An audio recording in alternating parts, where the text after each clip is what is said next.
45th question, price discrimination will be profitable only if the elasticity of demand in different markets in which the total market has been divided is.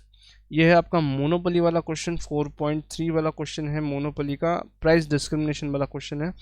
अगर दो अलग अलग market में price elasticity अलग अलग होगा तभी आप प्राइस डिस्क्रिमिनेशन कर पाओगे।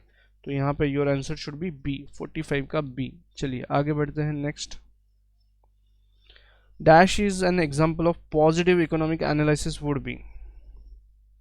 यहाँ पे पॉजिटिव इकोनॉमिक एनालिसिस का एक क्वेश्चन क्या है, या ऑप्शन में कौन सा पॉजिटिव इकोनॉमिक एनालिसिस है। An analysis of the relationship between the price of the food and quantity purchase, determining how much income each person should generate, कितना कमाना चाहिए, तो ये नॉर्मेटिव हो जाएगा। Determining the fair prices for food, ये भी नॉर्मेटिव हो जाएगा। Deciding how to distribute the output of economy, ये भी नॉर्मेटिव हो जाएगा। तो यहाँ पे प्राइस और व्हाट इज वाला आंसर देना है आपको। व्हाट इज, क्या सिचुएशन है, इस वाले क्वेश्चन का आंसर देने वाला स्टेटमेंट आपका चॉइस रहेगा। तो 46 का यू गो फॉर ए।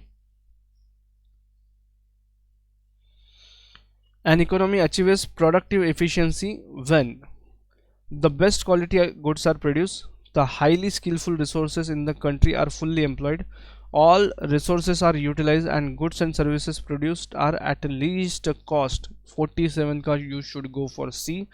क्या बोल रहा है, जितने रिसोर्सेज यूज़ किए हैं और उसमें से अच्छा आउटपुट मिला है, पूरा आउटपुट मिला है और कम से कम कॉस्ट में मिला है। तो देखो आपका जो मोटिव होता है वो ये होता है, maximum output, maximum production, minimum cost, maximum profits, ये होना चाहिए आपका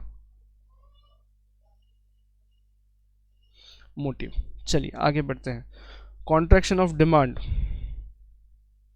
या 3.1 में चले जाओ और 5, चैप्टर 5 या 3.1, इन दोनों में से एक जगह पूछा जा सकता है।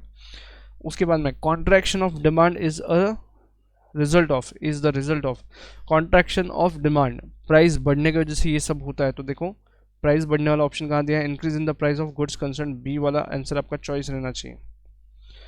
जिस गुड्स को पिक्चर में दिया गया है उस गुड्स के प्राइजेस बढ़ने की वजह से जो होता है वो कॉन्ट्रैक्शन है। क्लियर। 48, इसका एक वीडियो मैंने अपलोड कर रखा है, वो देख लीजिए एक बार, बेसिक कंसेप्ट है, 2.1 का है ये। नेक्स्ट फिर आगे बढ़ते हैं। All the following are the features of monopoly except all the features of the monopoly. Monopoly के नीचे सारे फीचर्स से एक नहीं है। सिंगल सेलर होता है, हाँ होता है। Price firm is price taker नहीं होता, प्राइस मेकर होता है, यही आंसर रहेगा आपका। अगला देख लो, the firm produces a unique product, yes हाँ उनका डिफरेंशिएटेड होता है। एग्जिस्टेंस ऑफ सम एडवर्टाइजिंग, थोड़ी बहुत एडवर्टाइजिंग कर लेते हैं, उस पर खर्चा करते हैं, तो B should be the answer. 50th, other name for budget line, other name for budget line is, budget line का दूसरा नाम क्या है, तो भाई प्राइस लाइन उसका नाम है। चलिए ये आपका 2.2 का क्वेश्चन था। Next 51, dash is express the view dash express the view that economics is natural between ends, neutral between ends। किस ऑथर ने ये दिया है, तो ये 51 वाला क्वेश्चन अगेन ऑथर का क्वेश्चन है। देखो इसमें आंसर क्या आ रहा है, चैप्टर 1 का क्वेश्चन है ये, तो रॉबिन्स ने ये आंसर दिया है। सर रॉबिन्स ने ये बोला था।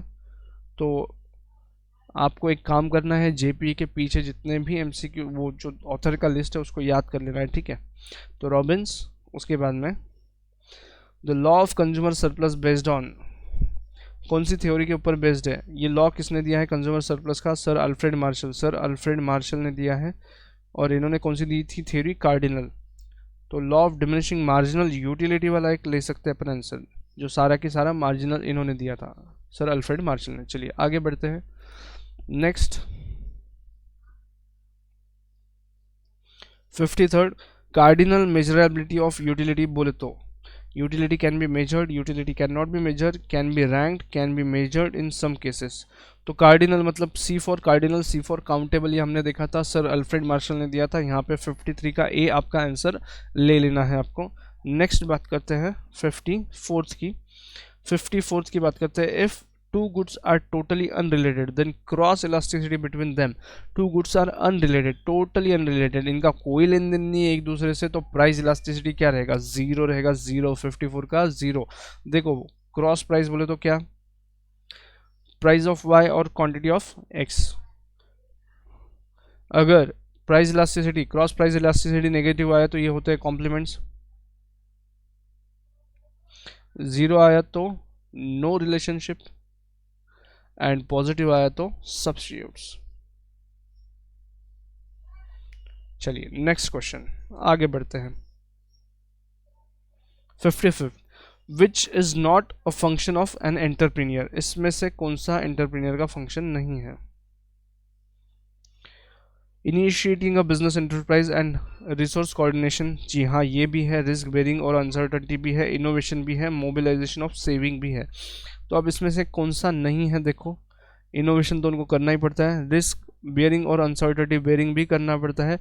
55 का D should be your choice, 55 का D should be your choice. ये आपको चैप्टर 3.2 में भी दिया है, 3.1 में, एंड ये बीसीके का चैप्टर 1 उधर भी है, सेम पैराग्राफ्स। तो दो जगह से एक क्वेश्चन पूछा जा सकता है, या कोई भी एक जगह ये पूछा ही जा सकता है। नेक्स्ट, और ये ऑड वन आउट का क्वेश्चन था, मॉड्यूल में है सब टेक्स्ट। नेक्स्ट 56 की बात कर लेते हैं। Which of the following is not one of the feature of capitalist economy, chapter 1 का है, इसमें से कौन सा कैपिटलिस्ट इकोनॉमी का फीचर नहीं है? राइट ऑफ प्राइवेट प्रॉपर्टी है, freedom of choice by the consumer ये भी है, no profit no loss motive, उसके बाद में कंपटीशन। तो देखो यहाँ पे प्रॉफिट इज द मोटिव, तो यहाँ पे your answer should be C. उसके बाद में ये वाला 4.1 का क्वेश्चन है, और ये ऊपर वाला चैप्टर 1 का था। ओके 57 AR MR और प्राइस इलास्टिसिटी के बीच में क्या रिलेशनशिप है? तो ये 4.1 का एक क्वेश्चन है, प्राइस कम करना चाहिए कि नहीं करना चाहिए वो बताया है आपको। तो यहाँ पे क्या है, कौन सा इक्वेशन आता है? देखो MR is equal to AR into E -1 divide by E, ये आपका चॉइस होना चाहिए। तो ये इक्वेशन कहाँ दिख रहा है आपको? आई गेस ये इक्वेशन आपको यहाँ पे दिखाई दे रहा है सी में, बी में 57 का बी होना चाहिए आपका आंसर। ये मॉड्यूल में आपको दिया हुआ है ये वाला फॉर्मूला, वहाँ से देख के करिए। उसके बाद में ये है चैप्टर 5 का क्वेश्चन, सिंपल सा क्वेश्चन है। यहाँ पे एक चीज़ याद रखना, 4 फेजेस, इसका सीक्वेंस मेंटेन रखना, 4 फेजेस का जैसा सीक्वेंस है वैसे ही रखना। पहले के वीडियो में, इसी MTP के वीडियो में मैंने बताया है वो वाला। तो देखो पीक अगर पहले है, पीक के बाद आता है रिसेशन, ट्रफ एंड बूम। अब देखो यहाँ पे एक एक ऑप्शन को चेक कर लेते हैं, peak, recession, trough and boom. Peak के बाद में रिसेशन, ट्रफ एंड बूम, उसके बाद में peak, depression, trough and boom, peak, recession, trough and recovery.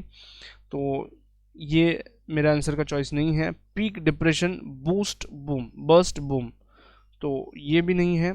ए और बी में आपको डिसाइड करना पड़ेगा। तो let us go ahead with A, 58 का ए।